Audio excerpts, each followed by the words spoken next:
Hello అందరికి climate చాలా చల్లగా ఉంది కదా, వేడి వేడి ఏమైనా చేసుకో తినాలనిపిస్తుందా? అయితే నా స్టైల్లో పకోడీ చూడండి, చాలా బాగుంటుంది. సేమ్ అండి నుంచి తెచ్చుకొని తిన్నట్టే ఉంటుంది. ముందుగా ఆనియన్స్ తీసుకోవాలి. ఆనియన్స్ ఇలా మూన్ షేప్ లో కట్ చేసుకోవాలి. ఆనియన్స్ చాలా ఎక్కువ ఉండాలి, ఎందుకంటే మనం పకోడీ వేసుకుంటున్నాం కాబట్టి.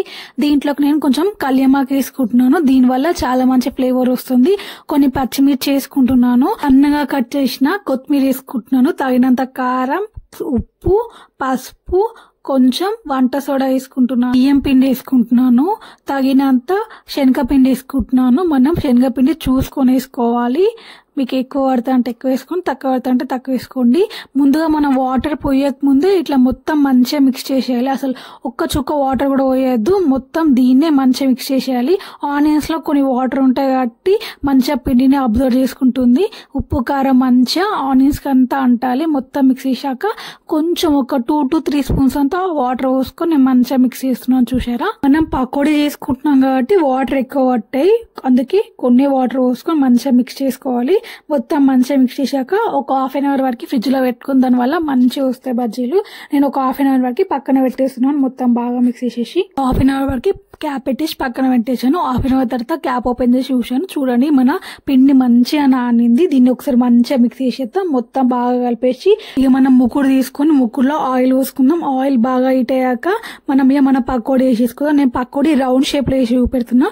చూడండి, ఇట్లా చేత్తో రౌండ్ షేప్ లో వేసుకోవాలి. ఇప్పుడు నేను చూపెట్టినట్టు పిండి కొంచెం తీసుకొని చేత్తో మంచిగా రౌండ్ షేప్ తీసుకుందాము. దాన్ని మనం ఆయిల్ వేసేసుకుందాము. కళ్యామాకు ఎక్కేసుకుంటే చాలా మంచి టేస్ట్ వస్తుంది. టేస్ట్ గా నేను ఇంకొకటి కూడా ఎలా వేసుకొని చూపెడతా. కొంచెం పిండి తీసుకొని ఇట్లా రౌండ్ మన పకోడీ ఫ్రై అయిపోయింది కదా, మనం మెల్లిగా టర్న్ చేసుకుందాం ఇంకొక సైడ్ కి. 2 sides మంచిగా ఫ్రై చేసుకుందాం. 2 sides మంచిగా ఫ్రై అయిపోయినాయి. ఇక మనం టిష్యూలోకి తీసుకుందాం. నేను మీకు ఇంకొక సైడ్ పకోడా ఎలా చేస్తారో చూపెడతా. నేను 2 types పకోడా ఎలా చేస్తారో చూపెడతా. ఇలా మూన్ షేప్ లో రౌండ్ గా ఒక పకోడీ, మళ్ళా మనం నార్మల్ పకోడీ కూడా వేసుకోవచ్చు. ఆ పకోడీ ఎలా చేస్తారంటే, మనం పిండిని చేతిలో తీసుకొని ఓన్లీ ఆనియన్స్ లాగా ఇట్లా విడివిడిగా వేసేయాలి. ఇప్పుడు నేను చూపెట్టినట్టు అలా వేసేసి కొంచెం సేపు ఫ్రై కానియాలి. ఫ్రై అయినాక చూడండి ఎంత మంచిగా పకోడీ అయిపోయాయో. 2 types పకోడీ ఎలా చేయాలో చూపెట్టాను కదా, చాలా ఈజీగా పకోడీ చేసుకోవడం కూడా. పకోడీ లోపల కూడా పర్ఫెక్ట్ గా కుక్ అయింది. చూడండి ఎంత బాగా లోపల పర్ఫెక్ట్ గా కుక్ అయిందో చూపెడతాను మీకు.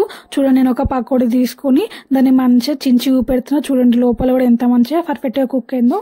వీడియోస్ తో లైక్ చేయండి, షేర్ చేయండి, సబ్స్క్రైబ్ కూడా చేసుకొని మరి కొత్త వీడియోతో నేను మళ్ళీ వస్తాను. మీకు వీడియోస్ కావాలంటే నాకు కామెంట్ చేయండి. Bye friends.